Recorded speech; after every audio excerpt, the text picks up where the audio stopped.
Welcome to another edition of our Pittsburgh Sportsline live in the BPTV studio. Thanks for watching us on Comcast 7, only in Bethel Park. We appreciate you and all your good comments. And Verizon 32 in Bethel Park and all the way from Nemacolin to Cranberry Wexford. Appreciate you watching us there. And on Facebook, we hit a brand new high of 6,525 likes. So thanks for liking and watching our shows. We appreciate that. I'm Al Levine, the talking machine. I got Chip Hayner next to me. He's back after he missed last week, and Smoking Jim held down the fort with me. He's here, was on time, was talking to Steve about going to school. So Smoking Jim, with his history of homeschooling, it's rare that he talked to somebody going to college. So I enjoyed overhearing that conversation. Devin Shea just adjusted that camera. I wondered why I was off center to all my fans out there. But I'm here now, straight up with that. I do have some promos that I wanted to first thank Olive Oil's Pizzeria, 412-831-1900. Want to say hi to Sarah, the manager. They were pretty busy when I walked in there, and then they got an order for the Boy Scouts. 15 extra large pizzas had to come up after I left. Wow. They said, "Do you want to wait for your pizza?" I said, "We got a show to do at 7," and it was delicious. The show must go on, right? Yeah, I was not waiting. So thanks again, Olive Oil's Pizzeria. Here's a picture with Joey Fabus, the Joey Fabus Childhood Cancer Foundation. Check it out. They got a 5K walk and run September 17th. Check that out. Bethel Park Historical Society. Check them out online. There's the Schoolhouse Arts and History Center. Right on South Park Road, has the trolley there. You can see it there. They do a lot of great things in the community. Check them out. Donate as little as $1 there. Bethel Park Historical Society. All right, if your group needs money, Bethel Park groups and organizations who need money, go to bpcf.org, grab an application. You get from $100 to $5,000. Check it out. And Dave Cable likes to have some fun with me. I want you on BPTV. Put my face on Uncle Sam there. You can see me smiling. I want you for BPTV. Last week we had a shortage.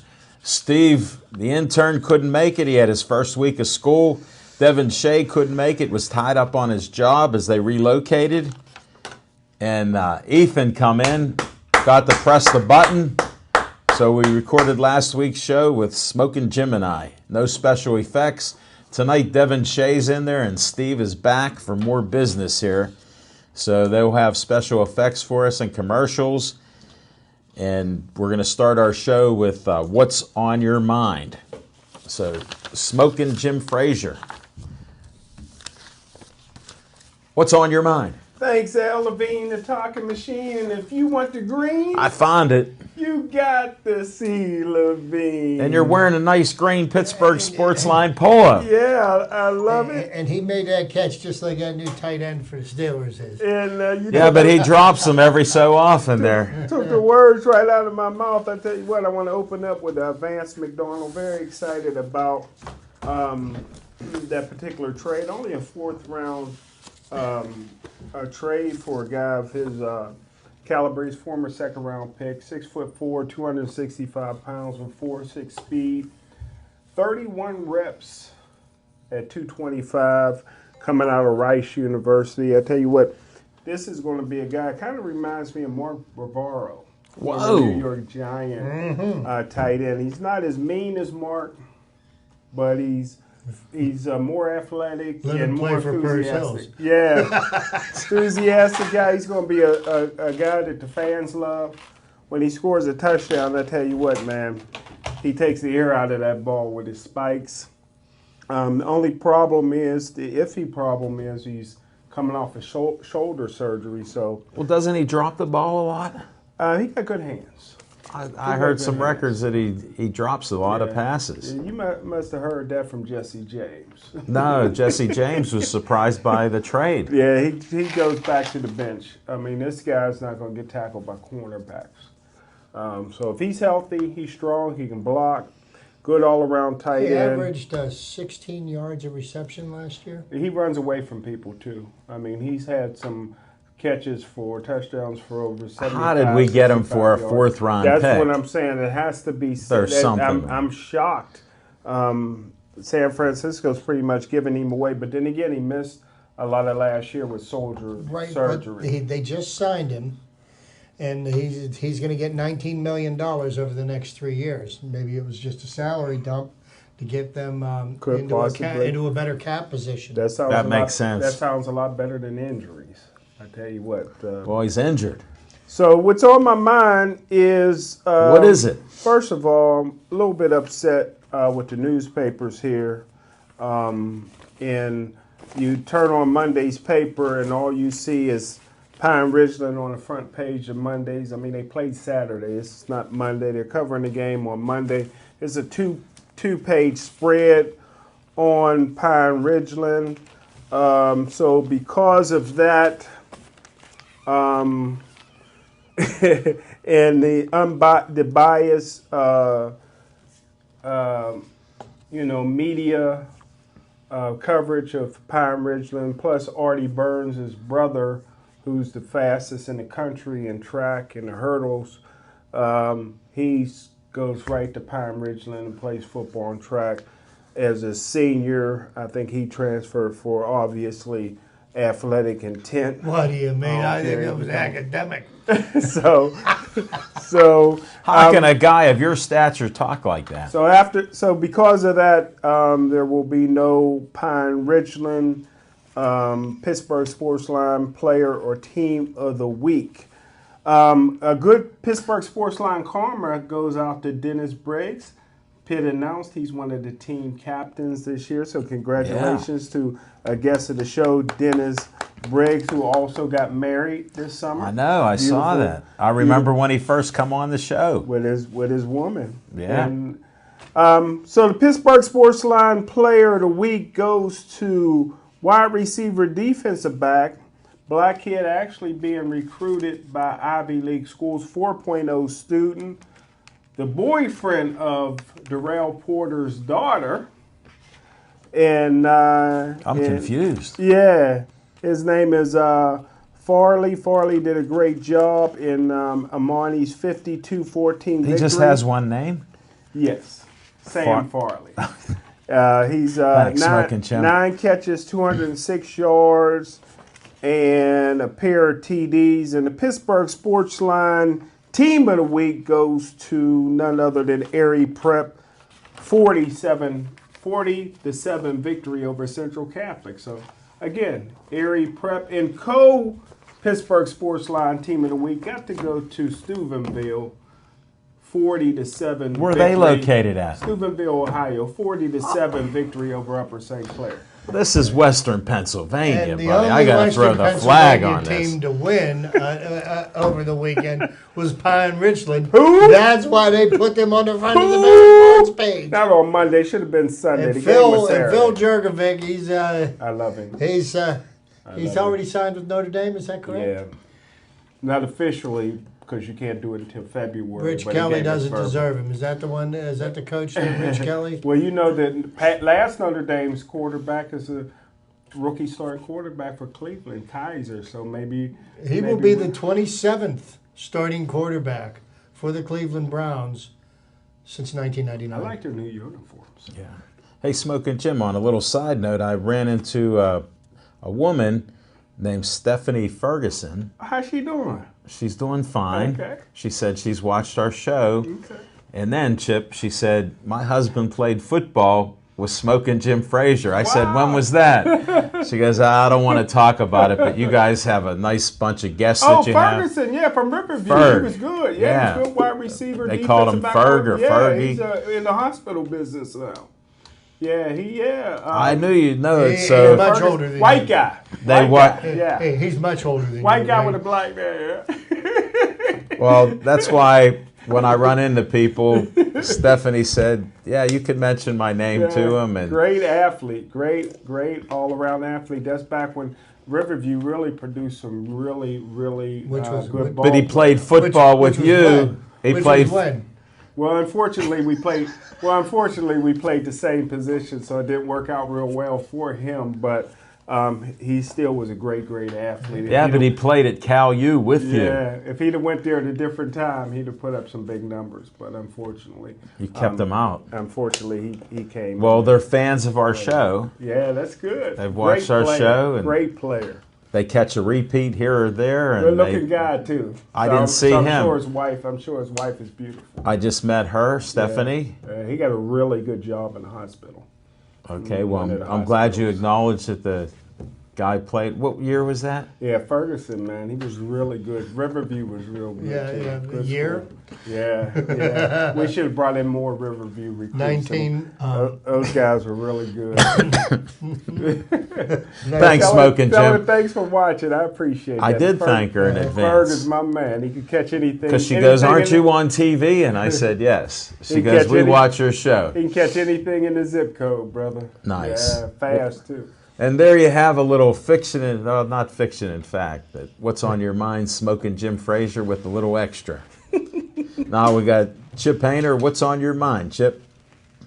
Well, good evening, everybody, and glad to be back in the seat between my two dear friends, Alan on my right, Smoking Jim on my left, and just a little update here. All the proceeds from the Texans Cowboys preseason game on Thursday will be donated to Hurricane Harvey relief. And the person that you can thank for that is none other than the big brother of T.J. Watt, J.J. Watt, three-time NFL Defensive Player of the Year. Started a GoFundMe page yesterday, donated $100,000 of his own money to the hurricane relief. Set the goal at $200,000, and then a couple hours later had to up the goal to $500,000. Then he had to up the goal to $1 million. Now that he's broken the $3 million mark in monies raised, he set the bar at $4 million. I think it's a great thing to see a player from a local team, from an area that's being devastated. His teammates' families are stuck in the water in Houston. And he was the one that said on Good Morning America this morning, the NFL should step up, and the proceeds of the game between the Cowboys and the Texans being played Thursday, which is being played in Dallas, should go for hurricane relief, and the NFL answered the call. So good job for Roger. And he didn't take a knee. He didn't take a knee. And he got action in society. This is a shocker. He didn't disrespect the United States of America or the flag or any of that. But you ask what's on my mind. And, yes. I had a busy week. A couple of ball games this weekend. This past weekend, actually, I was at a ball game on a Friday night, Saturday night. Then I ended up falling into tickets for Wednesday night's baseball game.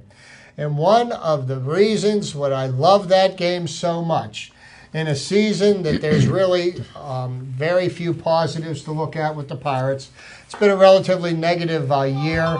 And thank you much to one of our local radio stations that do everything they can to badmouth the Pirates and to talk down on them and to incite people to hate the owner.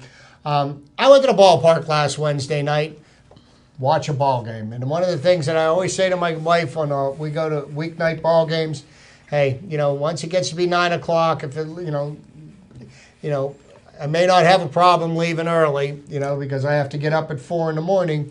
But I said, there's only one condition. If somebody's pitching a no-hitter, we're staying till the end. Lo and behold, I almost witnessed the 25th perfect game pitched in Major League Baseball history. Had it not been for an error by the Dodgers third baseman in the top of the ninth inning, bottom of the ninth inning, I would have watched a perfect game pitched. The game was tied 0-0 after 9 innings. The Pirates were no hit because the runners got on base. It was an error. They retired, and lo and behold, what happens in the bottom of the 10th? Dodgers manager sends the same pitcher out, tries to get his no-hitter. First batter he faces, Jay Hay puts it in the seats. 1 hit, 1 run, game over. No-hitter gone, perfect game gone, shutout gone, all in one swing. It was a beautiful thing to watch. But something like that could happen any given day. Now, in my life, even though that does not count officially as a no-hitter, that was the 3rd such game that I have witnessed in my lifetime. There have been people that have been going to baseball games for 70 or 80 years that haven't seen a no-hitter. I've witnessed. He has only gone to 1 game. I've witnessed 2 legitimate, and one I will consider Wednesday night's game a no-hitter because it was 9 innings. 9 innings. He faced 28 batters. Yeah.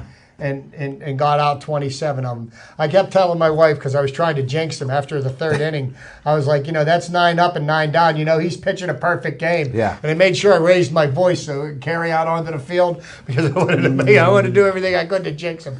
But I will tell you what, it didn't matter if it wasn't a Pirates pitcher that was pitching the game. The Pirates pitcher that night, Trevor Williams, I think pitched a better game than Rich Hill pitched, who was the Dodgers pitcher, because he pitched 8 innings of shutout baseball, and he had runners on base in almost every inning, and he pitched his way out of it.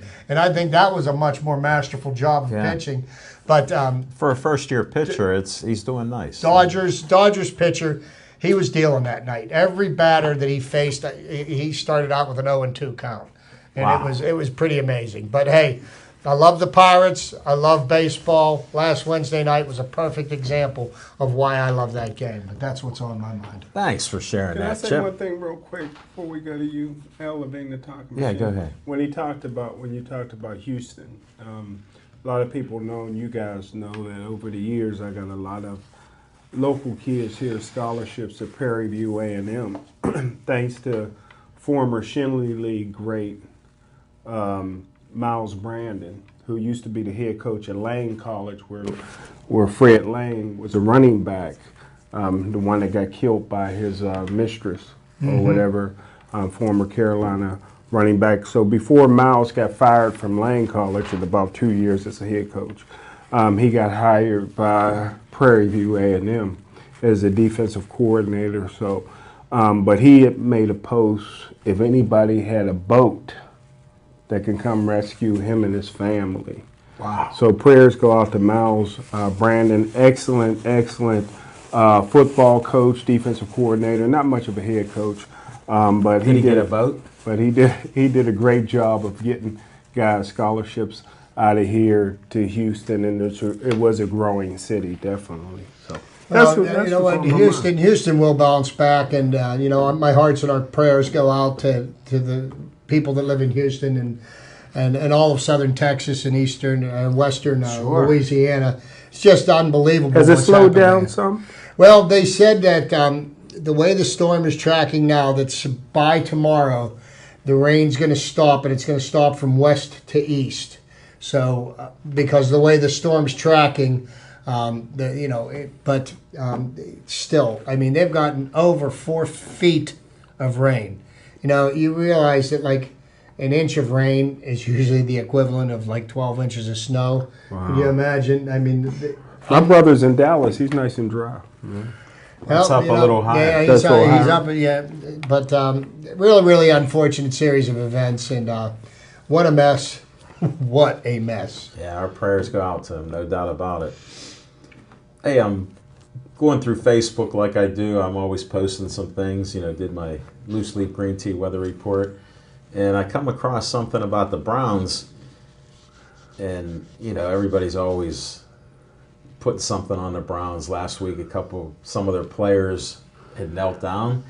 Well, legendary Jim Brown had a little conversation with them to not disrespect the flag, and everybody in solidarity stood up for the game, and nobody knelt like they did the week before. So Jim Brown come back and said, if you're going to do something socially, go try to do that, but don't disrespect your country or the flag. Wow. So it was nice to see that with the different issues that he's had over years. Our one author friend, Deborah Clark, talked about domestic abuse. So, here's a guy that's overcome so many things and, is actually a legend on and off the field in many ways. Here he is speaking in front of the Cleveland Browns, getting the solidarity, so they all stood up. That whole thing, you're trying to make a point, and what happens is your point is becoming moot because so many people are offended by your act. If you're really interested in doing some good and making and being the vehicle of change, then you know what? There are other ways to go about it that will actually produce better results. How can you say that? We're 3,000 miles away and we're talking about it, so it produced the results. Here's one thing that you already did say tonight, which happened. J.J. Watt. He's white. He put $100,000 of his own money, started a GoFundMe page to help people in Houston. You think Julius Peppers would have done that? He'd have got $5 million? No, because he's a white guy. Well, what's the difference? Because most of the people you're talking about, since you brought race out, how many GoFundMes have you donated to that people have asked you and I about that have started being on our show? So I don't like to throw the race card out. I treat people how they are, but people earn their reputation by how they act. I don't care what color they are. It's how they act. But I still J.J. Watt. He does a great job. He did it. He went to the public, challenged the NFL, and they folded. But do you think that Julius Peppers could have raised the same amount of money as J.J. Watt? I don't know what he's thinking. I'd like to hear. Maybe you could get him on the show and we'll do an interview. And how did Julius Peppers get entered into this? He's black. Because he's black. He's a future Hall of Famer like J.J. Watt. Okay, well, what does he have to do with the Houston Texans or the city of Houston? But what I'm saying is, J.J. Watt started a GoFundMe. J.J. Watt started a GoFundMe page. And raised $5 million.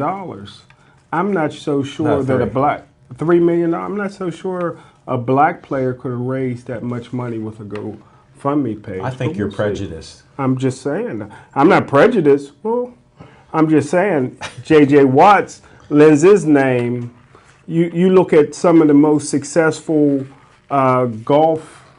Look at what Mario and some of these other guys can do with for it's a great cause. But there's some people of minority that also host golf tournaments and stuff like that. I don't see it raising the same amount of money. So I'm just saying the name recognition has a lot to do with it. Reputation has a lot to do with it. But I'm not so sure. You shouldn't have brought. But I'm not so sure a lot of people trust black folks with their money. It goes to a GoFundMe page. All right, Smoking Jim. We know you got issues in the black community. I don't know what the story is. I appreciate your opinion. Doesn't apply. Thanks for watching. What's on your mind?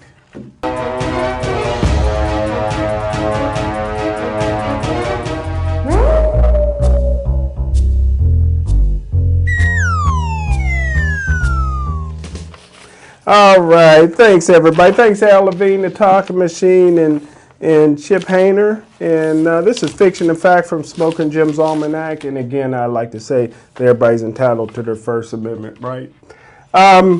But who's that apply to? My Fiction and Fact from Smoking Jim's Almanac goes all the way back to Saturday night. Enjoyed myself Saturday night with Al Levine, the Talking Machine. We witnessed history. It was a champion, two champions, one from the MMA, which is the mixed martial arts world. The other champion is a boxing legend, and I am looking forward to the rematch. And I went back and watched the fight, Al Levine, the Talking Machine, and Chip. I ended up watching the fight again. Did you? And I had McGregor winning the first 7 rounds.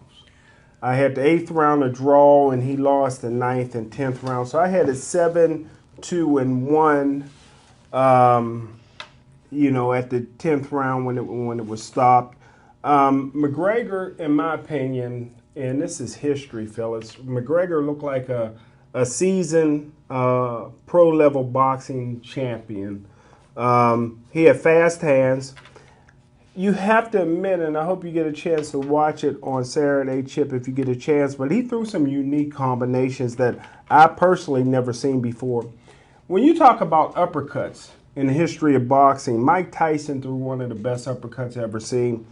The heavyweight champ of the world right now, Anthony Joshua, throws an uppercut that's unbelievable.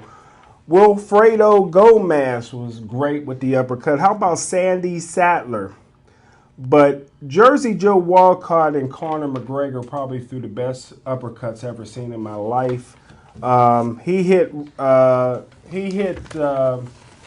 Mayweather with an uppercut that would have literally dropped heavyweights.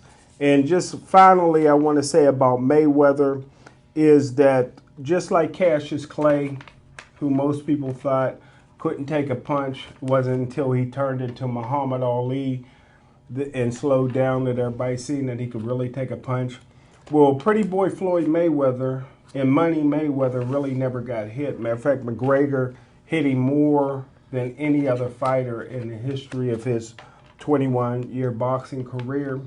And this is the first time that he earned my respect because he has a granite chin. And that's the reason why he didn't go by the 4th round.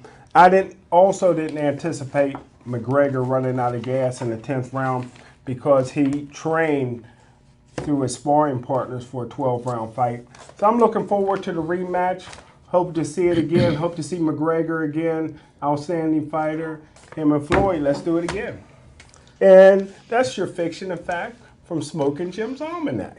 Thanks, Smoking Jim. I can't believe I wasted $25. I enjoyed our company. I enjoyed your treats, snacking off the great food at Duke's Rib House and Grill, but it was a total waste of money. Really? I knew money would win, and whatever McGregor come out with, he looked good though. He was getting tired by the 6th, 7th round. Yeah.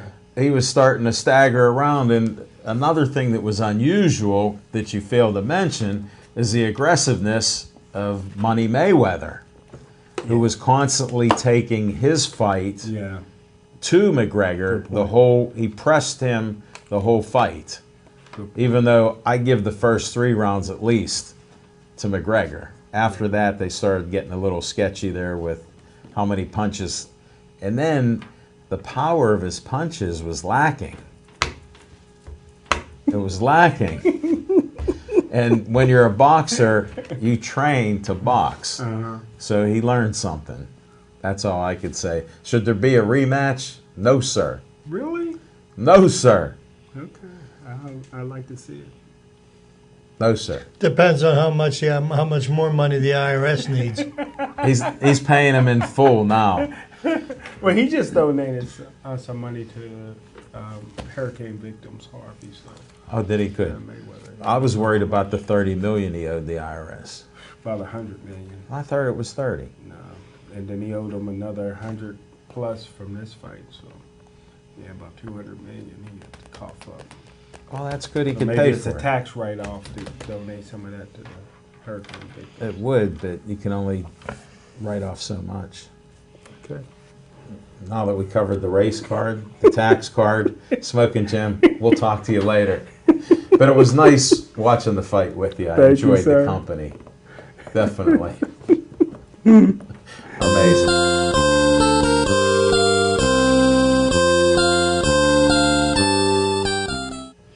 Well, good evening, everybody, and welcome to my trivia segment. Start off once again, what else? But with some baseball trivia. And just simply because I like this guy's name, I'll include him in my trivia. But on August the 29th, 1934, the Philadelphia A's ended Schoolboy Rowe's 16-game winning streak. Wow. With a 13-5 victory over the Detroit Tigers. August the 29th, 1965, San Francisco, possibly the greatest player to ever play the game. San Francisco's Willie Mays broke Ralph Kiner's National League record with his 17th home run of the month in an 8-3 triumph over the New York Mets. Kiner had 16 homers in September of 1949. Mays hit a tape measure shot off of Jack Fisher. And somebody else that may be flirting with that record right now, wearing a Miami Marlins uniform, Giancarlo Stanton. Has hit his 50th home run yesterday. I believe he's got 17 for the month already. Wow. I could be wrong. Wow. Well, this month is almost over. This month is almost over. In 1971, Hank Aaron of the Atlanta Braves knocked in his 100th run of the season, giving him a National League record of 11 seasons with 100 or more RBIs. That's what you call consistency right there. Then a player of not much note, played for the Cleveland Indians in the 70s. 1977, August the 29th, Cleveland's Dwayne Kuiper. Wow. Hit a one-out solo home run in the first inning off Chicago's Steve Stone at Municipal Stadium. Municipal Stadium was, in fact, the mistake on the lake that everybody is referred to in Cleveland. It was Kuiper's only home run in 3,379 career at-bats, the fewest homers in most at-bats for any player in Major League Baseball history. Wow. So, how did he last that long? He entered the record books for something. Don Baylor of the New York Yankees in 1985, August the 29th, set an American League record when he was hit by pitch for the 190th time. Wow. Baylor was struck by California Angels Kirk McCaskill in the first inning, breaking the mark of 189 set by Minnie Minoso. No way. Also, in August the 29th, a lot of things happened on this date. Various years. 1993, George Brett recorded his 200th stolen base in Kansas City's 5-4 12-inning victory over Boston to join Willie Mays and Hank Aaron as the only players with 3,000 hits, 300 home runs, and 200 steals in their career. What a club that is. Yeah, that is what you call exclusive. Let's see what I've got. What else do I have here? August the 10th, 1995. Ball night at Dodger Stadium turned into the first forfeit in the majors in 16 years. Los Angeles forfeited a game to the St. Louis Cardinals after fans threw souvenir baseballs onto the field 3 times. The game was called with 1 out in the 9th. That shows a lot of patience. It took the third time to shut them down. The umpires just didn't have a sense of humor when it came to throwing balls back onto the field. I don't think that they've given those away since. That was almost like Disco Demolition Night back in the late 70s. Who was that? It sounds like a Bill free Veeck. beer type of. Yeah, Bill Veeck of the Chicago White Sox. Yeah. And let me see. Anything else that I've got here that I feel was of note? No, that should just about do it. August the 10th, 2003, Atlanta Braves shortstop Rafael Furcal turned the 12th unassisted triple play in Major League history against the St. Louis Cardinals. Wow. So think about that. There has been 23 perfect games pitched in Major League Baseball history. That's over 150 years. Yeah. Okay? And I almost watched the number 24th get pitched on Wednesday night. It's amazing. But Hey, you stayed that long. That's amazing. You put 10 innings well, in. you know what the ironic thing was? The game was so well pitched. They were into between the 8th and the 9th inning at 9 o'clock. Yeah. The game started at You had to 7:05. be bored out of your mind. 2 hours? I'll take a 2-hour baseball game every day of the week, my friend. With no hits? I'm telling you what, there was some excellent defense played. There was there was some leather being flashed that night. You have a hard time staying awake? Not a bit, man. That was I was early. right on the edge of my seat, And then when I was at the game the previous Friday, got a ball.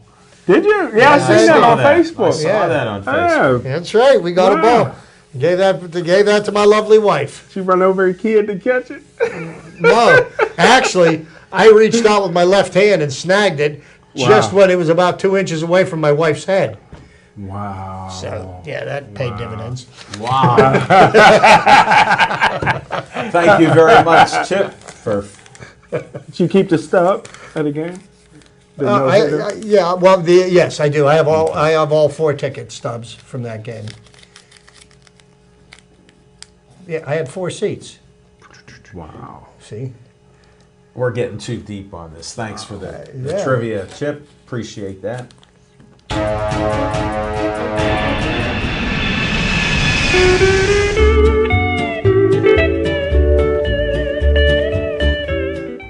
And I went like this. I just snatched it out of the air with my one hand.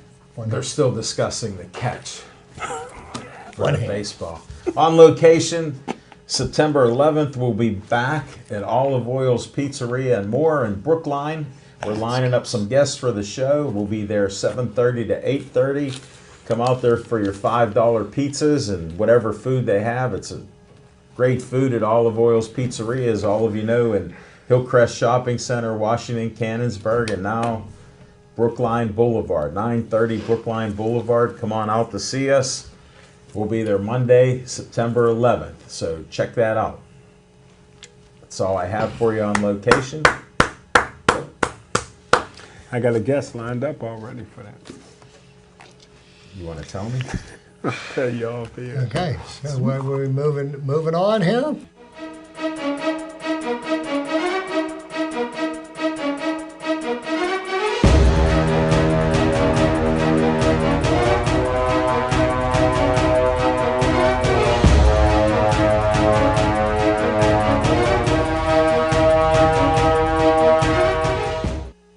Welcome back for some Bucko Talk. Chief, I hope you had your dessert and you ate your meal and you enjoy some Bucko Talk here. I'm a little disappointed with them being 9 games back, 30 games to play. It's been a tough year. And then I hear Kong could be playing in the Dominican Republic on shortstop or third base. He may get a visa for that. So Well, you know what? there's rumors of that. So There's rumors of that. I still, if I was the Pittsburgh Pirates, I would send Jose Osuna to winter ball. I would have him learn how to play third base. I would still keep my options available because, there is no guarantees that Gong will be back. They're hoping that he will be. I would have a plan B because they went into this year by making a huge mistake by not having a plan B. They were counting on Gong and they were counting on Marte, and both players were serious disappointments and let the team down, the city of Pittsburgh, and the fans more than anything else. But, one thing I will say about this Pirates team, and it does appear that the Pirates, any chance that they had for making the playoffs this year, I think is pretty much off the table. But I will tell you one thing about this team. This team plays all 9 innings, and they play. They never quit. They all 27 outs. They play with the full effort. And the one thing I could definitely say is Clint Hurdle has not lost his team. These players have not given up. And there's some circumstances led to a disappointing season. Some moves need to be made, and we'll see what happens between now and next spring. 9 games under 500. Are you still happy with the young pitching staff? Yes, I am. Okay. And did you think that a young pitching staff would not go through growing pains? Well, this is the 3rd year in a row. I think they're under 500. So, and this is a team. No, wait a minute. This team the won third 98 year. games. Last year was the first year that they were under 500. They spent 3 years in a row going to the playoffs. This only the second year? Yeah. Okay. Because, I got mine. and I'm going to call you out when you don't have your facts. Math wasn't your strong suit. I usually have some rocks in my pocket so I can count. Math was not your strong suit, whatever school you were, and you weren't homeschooled. So. But there are some positives if you want to look at it. The Pirates have definitely found their first baseman of the future. I agree with that. And of the present. And was it not for Cody Bellinger, who is playing in one of the biggest television markets in the world for the Los Angeles Dodgers, Josh Bell would be hands down the Rookie of the Year. Unfortunately, Cody Bellinger plays for the Dodgers. Will probably end up winning that award, and he probably had that award won in July. But you look at Bell's statistics compared to Bellinger's. You're talking right there. You're talking National League. National League. Okay. National League. So They each get one. Because the kid for the each Yankees will they win each get the one. American League, right? Aaron Judge, more than likely, but Aaron Judge, they benched him to help him to try to get his swing back because he's been in a serious slump. I will say this: I did watch that young man play ball in April this year when the Yankees were in town, and he hit probably one of the farthest home runs that I've seen hit at PNC Park.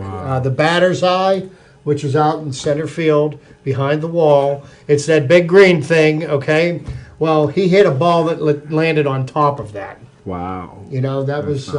Well, like Smoking Jim doesn't realize that everybody studies whoever's having success. And they all work at finding the edge, and the pitchers found out Judge has a couple weaknesses. Ain't none of the Pirates pitchers struck him out. Well, that's history. Smoking Jim, you're a little late on this bit. But they look for weaknesses. That's what they do. It's like in your NFL. The defensive schemes, they're studying the offense and who does this, what tells they have, and all the other nonsense that you want to put out there. Just like when they used to walk Barry Bonds 200 times a year. Well, they were afraid of him. No weakness. They were afraid of I agree. Barry Bonds. That's true. There's no doubt. Matter of fact, a little statistic, I heard that the 73 home runs that Bonds hit, I want to hear this. he did it in 476 at-bats. Oh, that's Stanton That's is something. 479 at-bats and 50 home runs. So people that want to say how great he's doing, he's a good hitter. And he's coming to fruition with the talents and skills. But Bonds had 73. Wow. That's amazing. But here's another thing that a lot of people don't mention is the fact that right now, with Giancarlo Stanton as hot as he is, because of the contract extension that he signed, that was for over $300 million. Now the Miami Marlins are looking to find somebody to trade him to because putting up that kind of money for one player has a tendency to cause financial troubles for the team that signed him. Jeter can't buy the team with the contract And here's what happens is the money for the contract doesn't kick in till next year. And next year, the first year of 10 years, he starts out at $27 million, and it goes up $1 million every year moving forward. So, there are some teams that have made inquiries, one of them being the St. Louis Cardinals, believe it or not. Wow. But, it would have to be a big market team like the Yankees, the Red Sox, the Ones that have some the big Cubs, the Dodgers, TV contracts. that have, do you realize that the Los Angeles Dodgers, I think their television contract is like $16 billion. Wow. And it's just like, and until baseball has true revenue sharing and can institute a salary cap, you're always going to have the haves and the have-nots in Major League Baseball. You sure you got your decimals in the right place? 16 billion? Billion. Now, is that player worth that kind of money? 300 Because I see you got off the power talk quick. Yeah, well, you know what?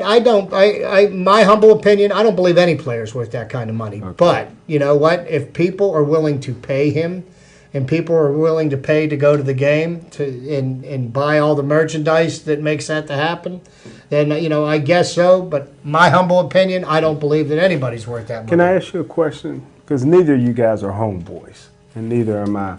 I was disappointed with the Pirates and Major League Baseball for Easy J and stuff like that on the back of their jerseys. What are you thinking of? That's Bush League, wasn't it? That's Bush League. They don't need you to agree? sell jerseys. You know what? If you want to look at reasons to knock down baseball, I'm sure you can find them. But that didn't bother me in one way or another. It didn't? Not a bit. Just like Smoking Jim Frazier saying it. What's your nickname? Didn't bother me a bit. What's your nickname? Smoking Jim? So, Penguin hat? So now to get on another subject here, okay? So now we've got the Pittsburgh Steelers, and so they keep on stockpiling offensive weapons. They need them. And they also need cornerbacks, and they don't seem to have anybody that looks like they can Good point. play. So much so that now people are starting to say that when Joe Hayden for the Browns are looking to trade him. Of course they're looking to trade him. They owe him $20 million between this year and next year. So that about eliminates him for the possibility of being traded to the Steelers because that will put him into salary cap money. And then the next ridiculous thing I heard was, they ought to sign Darrell Revis. You know? And I'm like, well, wait a minute.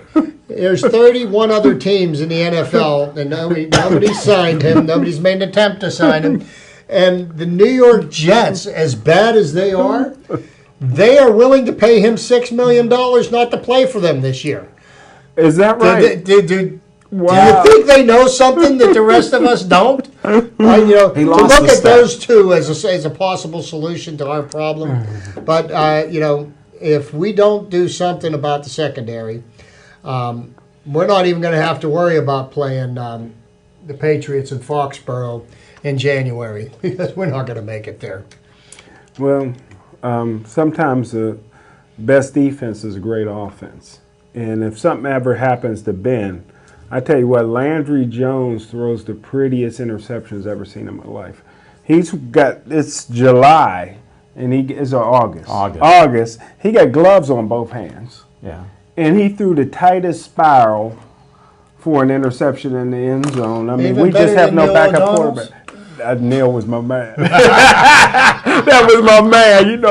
I got no Irish. I got no Irish in me. McGregor. Super Bowl 30, man. I didn't like that a bit. Well, he got bought off, but other than that, he had a great career. Who? Is he one of the 25 and No. 27. 27. It just broke my heart that they put Bradshaw on that, Why? There is not an athlete that has played for a Pittsburgh team that I have less respect for than Terry Bradshaw. How about Lambert? Lambert's in. But he never comes back to visit.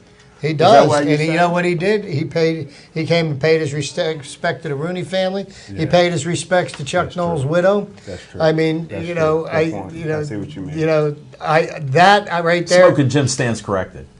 Bradshaw did that to Art Sr. too. He didn't come back to Pittsburgh. For the Chiefs, he didn't. No. So he's disrespected. If it wasn't for the Rooney family, who would know who Terry Bradshaw is? Well, if it wasn't for the Rooneys, Terry would. His first year, he threw 2 touchdowns and 27 interceptions. Terry, there's no other team.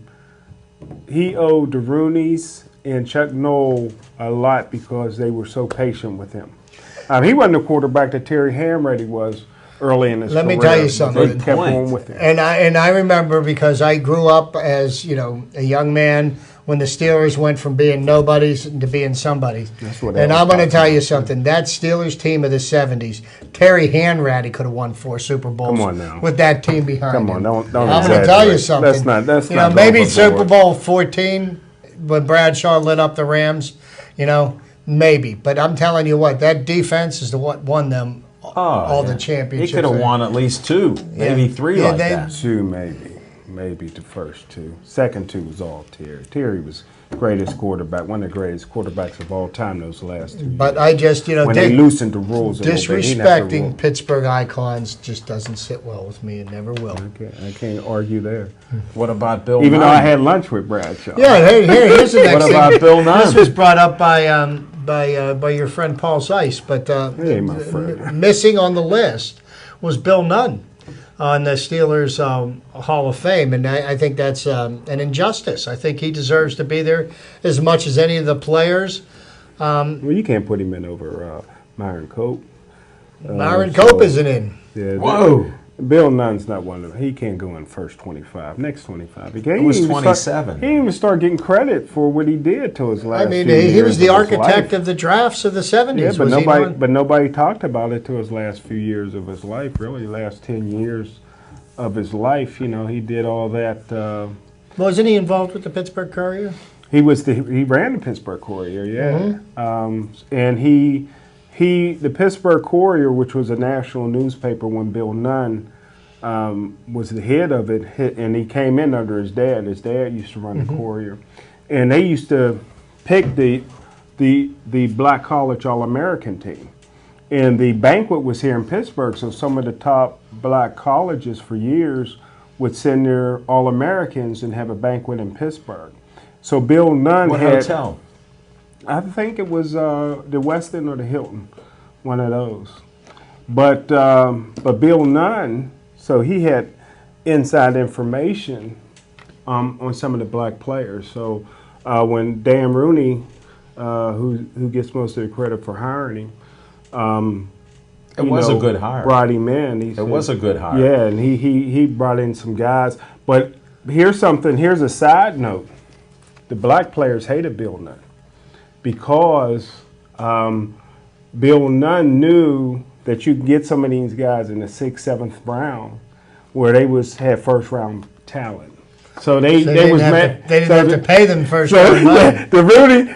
So history tells you that they were all great, and a lot of them made the Hall of Fame, but a lot of them really had a dislike for Bill Nunn because he actually hurt them financially. He hurt them financially, and because they knew they could hide him, and that was a smart move. So look at all that talent that he brought in. Oh, Donnie from colleges Shell, nobody John heard of. Stallworth, Sam C. Davis, Greenwood. yeah. Yeah. I mean, the list goes on, and Mel Blount. Yeah. These guys came from schools that nobody had ever heard from. Nobody ever heard of, and they were Except all for great. Smoking Jim Frazier. Yeah, even Joe Gilliam from Tennessee State, what a great quarterback he was. And a lot of people forget that in 1974, Gilliam beat Bradshaw as the starting quarterback. Yeah. Yes, he did. His off-the-field activities affected his on-the-field performance, and Chuck Noll didn't play fools. Yeah.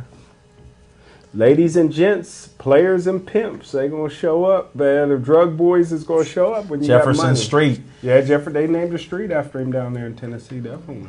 Yeah. And man, he had an arm on him, though. Probably named a little something out on him in Harlem too. It's tragic what happened to him. Yeah, he actually died at 50 years old. Yeah. Really?